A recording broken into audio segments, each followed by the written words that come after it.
हम नहीं डालबो तो डालत कौन। जिला ललंदा के हियोगे डॉन हम नहीं डालबो तो डालत कौन। अगे लाला का पियर का डालबो खोलिए के चोली आई है गे पासे टोले आई है गे पासे टोले आई है गे तुम्हारी टोली।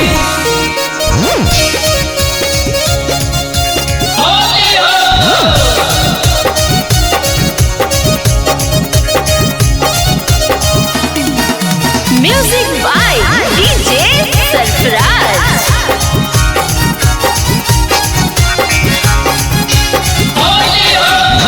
पासी टोली के होली होवै झकास गे रगड़ी अबीरिया से करतो मसाज गे। पासी टोली के होली होवै झकास गे रगड़ी अबीरिया से करतो मसाज गे। याद रखमी गे सातो जन्म देख लेमी छौड़ी पासी के दम।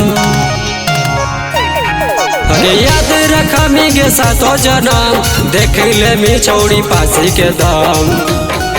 अरे सब जातिया के जैसन समझे नहीं मामूली आई है गे पासी टोली आई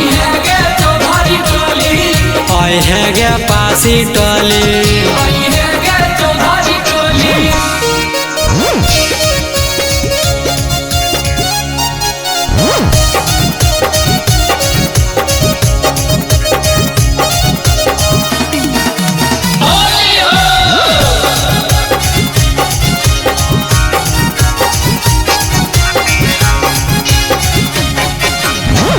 बजतो जोगीरा तोरा रंगैतो गोरे गाल गा पासी टोली में आके हो जो बहाल गा।